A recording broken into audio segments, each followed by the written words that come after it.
ఏమిటి పని? కారు రోడ్డుకి అడ్డంగా పెట్టి కూర్చున్నారు. కారు రోడ్డుకి అడ్డం పెట్టకపోతే ఆకాశానికి పెడతారా? ఏమిటి?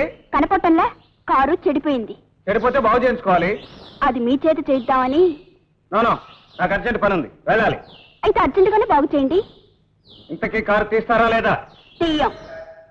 సరే, నాది జీపు, మీది ఫారిన్ కారు. ఒకే దెబ్బకి ఠా. ఆలోచించుకోండి. ఏమండి ఏమండి ఏమండి? పోనీ ఒక పని చేయండి. ఏంటి? మా కార్ని మీ జీపు కట్టేసి ఏదైనా ఒక వర్క్ షాప్ లో పడేయండి. మీ దగ్గర తాడేమైనా ఉందా? తాడు ఉంది, ఇదిగో. ఇదే ఊరేసుకోవడానికి కూడా పనికిరాదు. ఏం లాభం లేదు. మీరు ప్యాంట్లో ఎంతమంది ఉన్నారు? ప్యాంట్లు ముగ్గురున్నామండి. మీరు ముగ్గురు ప్యాంట్లు ఇప్పించేయండి. వాట్ ఏమిటండి? లేకపోతే జీపును కారు గట్టి లాగించాలంటే వీటిని పెనేసి ముడేసి కట్టాలి కదా. ఇతను ఎవరో ప్యాంట్లు ఇప్పన్నాడు. మీరు ముగ్గురు ప్యాంట్లు ఇప్పేసి ఆ చెట్టు చాటును ఉండండి. ఇక్కడికి 6 మైల్లో వర్క్ షాప్ ఉంది. అరగంటలో మీ కారు బాగు చేయించి మీ వాళ్ళ చేత వెనక్కి పంపిస్తాను. మీరు ప్యాంట్లు వేసుకుని ఇంటికి వెళ్ళిపోతుంది. సరే, ఆలోచించుకోండి. నేను జీప్ వెనక్కి తిప్పి 6 రోడ్డును వెళ్ళిపోతాను. సరే కానీ వెళ్ళండి. ఆ చెట్టు చాటు రండి రండి.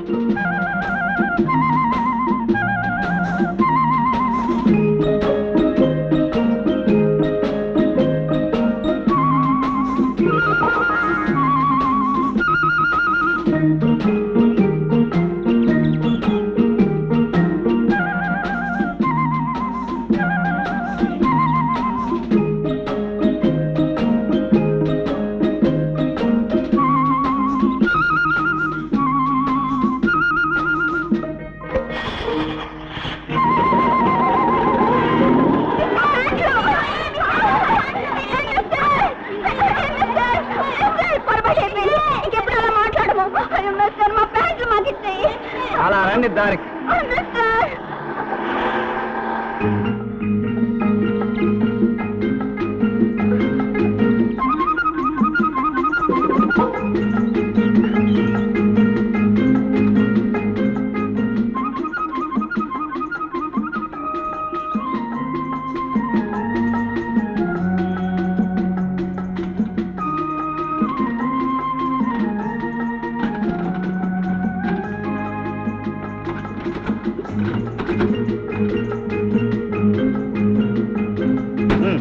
చేయండి.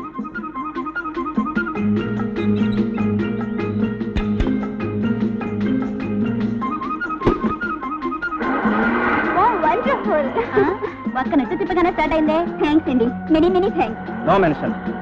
ఆగండి.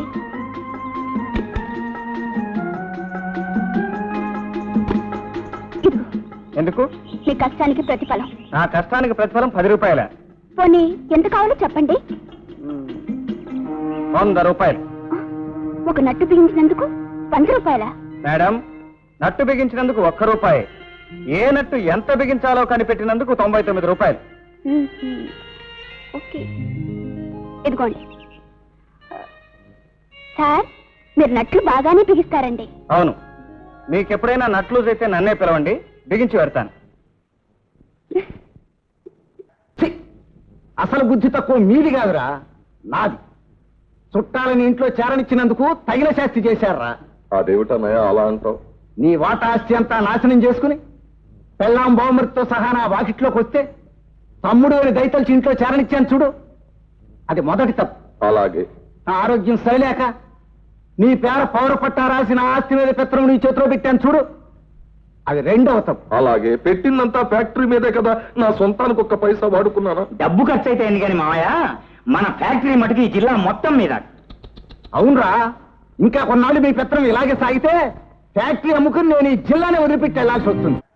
రే, అసలు ఫ్యాక్టరీ మొదలు చేసిన ఎస్టిమేట్ ఎంత? 15 లక్షలు. ఇప్పటికి ఎంత ఖర్చు అయింది? 20 లక్షలు. ఫ్యాక్టరీ ఎంతవరకు వచ్చింది? సగానికి పైగా. అంటే ఈ లెక్క ఫ్యాక్టరీ పూర్తి కావడానికి 40 లక్షలు కావాలన్నమాట. అప్పటికైనా పూర్తి అవుతుందా? ప్రయత్నం చేస్తాం. రే, నన్ను గొంతు వరకు పాతి పెట్టి పైన గోరీ గట్టే వరకు ఈ ఫ్యాక్టరీ మీరు పూర్తి చేయరా?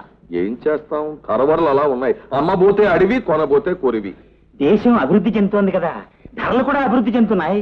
డాడీ, ఏమిటమ్మా పొద్దుననంగా పిక్నిక్ వెళ్ళిందారు ఇప్పుడే రావడం? టైం చూడు ఎంత అయిందో. దారిలో కారు చెడిపోయింది డాడీ. మరి ఎలా వచ్చావు? ఎవరో ఒక మెకానిక్ బాగు చేశాడు. డాడీ అతను ఎంత మోసం చేశాడో తెలుసా? ఇలా ఒక నట్టు బిగించి 100 రూపాయలు కాజేశాడు. నట్టుకి 100 రూపాయలు? ఏదో బంగారం నట్టు బిగించినట్టు. ఎవడు వాడు? ఎక్కడ ఉంటాడు? వాడి అడ్రస్ చెప్పు. వాడి సంగతి ఇప్పుడే తేల్చి పారేస్తా. చూడమ్మా వనజ, ప్రయాణాల్లో ఇలాంటి ఇబ్బందులు వస్తాయని ఒంటరిగా వెళ్ళొద్దు అన్నాను. ఇక మీద ఎప్పుడైనా వెళ్ళేటప్పుడు చంద్రంబాబు కూడా తీసుకెళ్ళమ్మా. ఈయన అయ్యో నా వెంటెందుకు తోకలాగా? తోకని తీసి పారేయకు. మరి డ్రైవర్ పని చేస్తాను, క్లీనర్ పని చేస్తాను. కారు చెడిపోతే ఎంత దూరమైనా సరే ఒక్కడనే తోస్తాను. ఈ పనులు డబ్బులిస్తే ఎవరైనా చేస్తారు. చూసావా కదమాయ, దగ్గర చుట్టాను కదా. కూలోడి సర్వీస్ కి నా సర్వీస్ కి తేడా లేదు.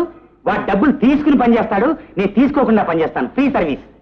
నోరు ముయ్య మఠం సన్యాసి. మాయా, పదే పదే సన్నాసంటం ఎందుకు? మా ఇద్దరికి పెళ్లి చేసేయి, సంసారం అయిపోతాను. అవుతావు సరే, నీకు పిల్లని ఎవడిస్తాడు రా? అదేమిటి, నేను పుట్టిందే వనజ కోసం, పెరిగింది వనజ కోసం. ఇప్పుడు కాదంటే నా బతుకు ఎవరి కోసం? ఎవరి కోసం? నీ దరిద్ర ముఖానికి వనజ కావాలా? చూసావా చిన్నమామయ్య, నాది దరిద్రపు ముఖమట. అన్నయ్య నోటి నుంచి అబద్ధం రాదు. మరి సమయం వచ్చింది కనుక మనవ చేస్తున్నాను అన్నయ్య. వాడు ఎలాంటి వాడైనా మనకి మేనల్లుడు. అక్కయ్య పోతూ పోతూ కూతుర్ని కొడుకుని మన చేతుల్లో పెట్టి పోయింది. కూతుర్ని నేను అర్ధాంగిగా స్వీకరించాను, కొడుకును నువ్వు అల్లుడుగా స్వీకరిస్తే అక్కయ్య ఆత్మ శాంతిస్తుంది. నా ఆత్మ క్షోభిస్తుంది. రై, నాకు ఒక్కగాను ఒక్క ఆడపిల్లరా. దాని పెళ్లి విషయంలో నీ సలహాలు అనవసరం. వెళ్ళండి.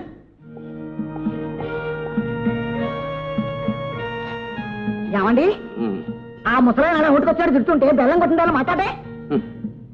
దూషణ భూషణ తిరస్కారాలు శరీరానికే గాని ఆత్మకంటవే వెర్రిదాన. ఒక పని సాధించాలనుకున్నప్పుడు సిగ్గు శరాలు విసర్జించి అవన్నీ తర్వాత చెద్దరు కానీ ముందు మా తమ్ముడు ఇంటి వాడిని చేయండి. ఆ వరదలు ఇచ్చేవాడికి పెళ్లి చేస్తే ఈ ఆస్తికి యజమాని అవుతాడు. అప్పుడు ఆ ముసలాన్ని 3 చెరువులు లేదు ఆయించచ్చు. అవును మామయ్య, వనజన్ నాకు ఇచ్చి పెళ్లి చేస్తే మన టౌన్ సెంటర్ లో నీ శిలా విగ్రహం పెట్టించేసి ప్రతేటా నీ వర్ధంతి బ్రహ్మాండంగా జరిపిస్తా. వర్ధంతి అంటే ఏమిట్రా? పుట్టినరోజు. చిచి, అది జయంతిరా గాడిద. వర్ధంతి అంటే చచ్చిన రోజు. పోనీ అదే జరిపిస్తాను మామయ్య. ముందు నా పెళ్లి జరిపించు. ఆ వనజ కూడా ఈ మధ్య నా మాట్లాడితే లెక్క పెట్టడం లేదు. నీ తంటాలేవు నువ్వు వాడు. వాడేం పడతాడండి, పెద్దవాళ్ళు మనం పెళ్లి చేయాలి కానీ. ఆ కాలం వేరే, మన పెళ్ళంటావా? నువ్వేదో వంచిన తల ఎత్తకుండా దేశవాళీ గేదెలాగా మెడచాపావు. నేను పలుపు కట్టినట్టు తాళి కట్టేశాను. ఇప్పుడు కాలం మారింది. ఇప్పుడు పిల్లలకి ఏవో ప్రేమలని గేమలని ఏవో వేస్తాయి కదా. అందుకే మామయ్య ఈ మధ్య పెద్దలకు మాత్రమే అన్న ప్రతి సినిమా ఒక్కొక్కటి 10 సార్లు చూశాను. అయినా ప్రేమించడం అలాగో నాకు తెలియట్లేదు. ఏమే, ఓ చిన్న సందేహం. చెప్పండి. వీడు చిన్నప్పుడు తాగినవి గాడిద పాలేనా? చాలండి మీ చమత్కారం. లేకపోతే చూడు వాడు తెలివితేటలు. సినిమాలు చూసి ప్రేమించడం మొదలెడితే ఏ పిల్లో చెంప చెళ్ళు అనిపిస్తుంది. అయ్యి బాబాయ్, అయితే నన్ను ఏం చేయమంటావో నువ్వే చెప్పు మామయ్య. చచ్చి నీ కడుపున పుడతాను. ఏమీ అక్కర్లేదు, చెప్తాను. మంత్రసాని తను ఒప్పుకున్నాం కదా. చెప్పు. ముందు నువ్వు ఉండు, పెన్ను కాగితం తీసుకొస్తా. అక్కర్లేదు, ఇలాగే చెప్పేస్తాను. నీటుగా డ్రెస్ వేసుకో. రేయ్, పువ్వు మాత్రం తీసుకెళ్లరా బండ సన్యాసి. ఇప్పుడు వనజ గదికి వెళ్ళు.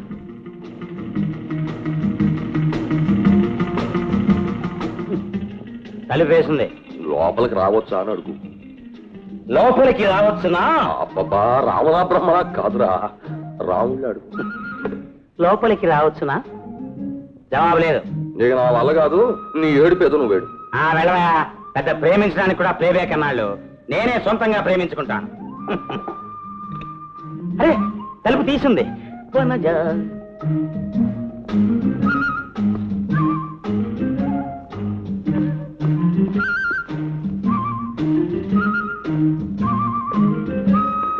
అమ్మా, ఏమిటా పని?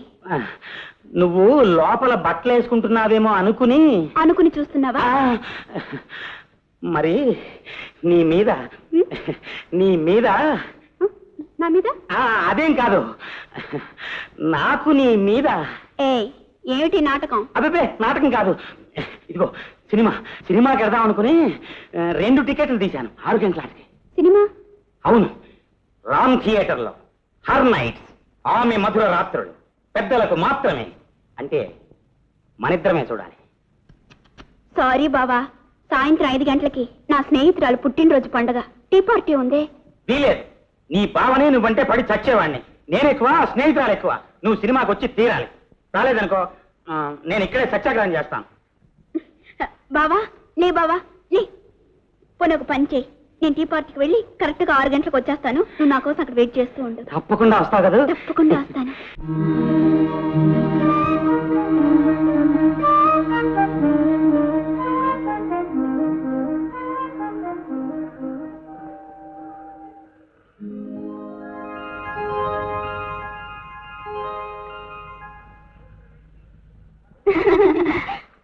మై గాడ్, పెద్ద క్యూ ఉందే.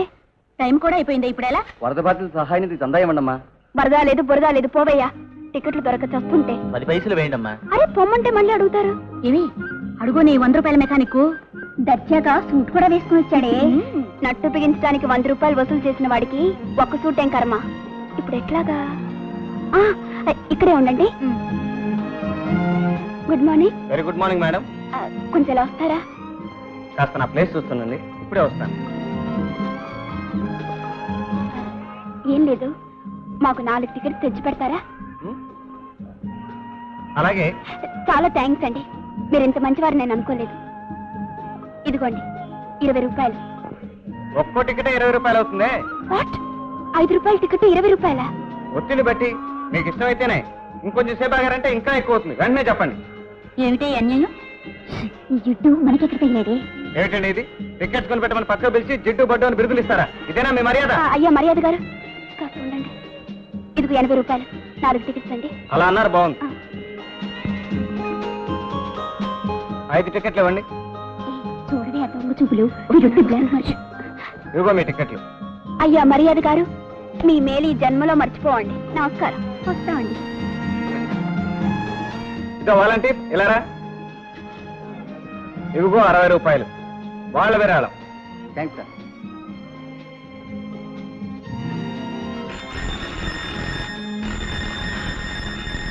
అయ్యో, బెల్ కూడా కొడుతున్నారు, ఇంకా రాలేదేంటి? సినిమా కూడా మొదలైపోయింది, ఇంకేం వస్తుంది? సార్, మీకు టికెట్లు ఏమన్నా కావాలా? నా దగ్గర 2 ఉన్నాయి. ఫస్ట్ క్లాస్ టికెట్లా? మాకు సెకండ్ క్లాస్ కావాలి. పోనీ సెకండ్ క్లాస్ రేటే ఇవ్వండి. మీకు 2 రూపాయలు నష్టం వస్తుంది. సర్లేండి, సచ్చినాడు పెళ్ళికి వచ్చిందే కట్నం.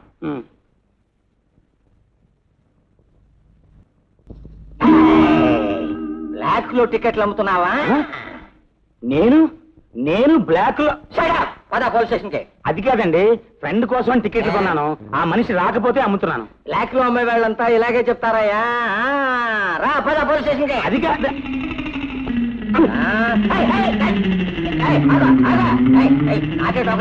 ఎక్కడ పోతా సార్, నేను అలాంటి వాడిని కాదు. నా డ్రెస్ పర్సనాలిటీ చూస్తే తెలియట్లా? ఈ రోజుల్లో దొంగ బెదలు కూడా చాలా గొప్పగా డ్రెస్ చేసుకుంటారయ్యా. పద పోలీస్ స్టేషన్ కి పద.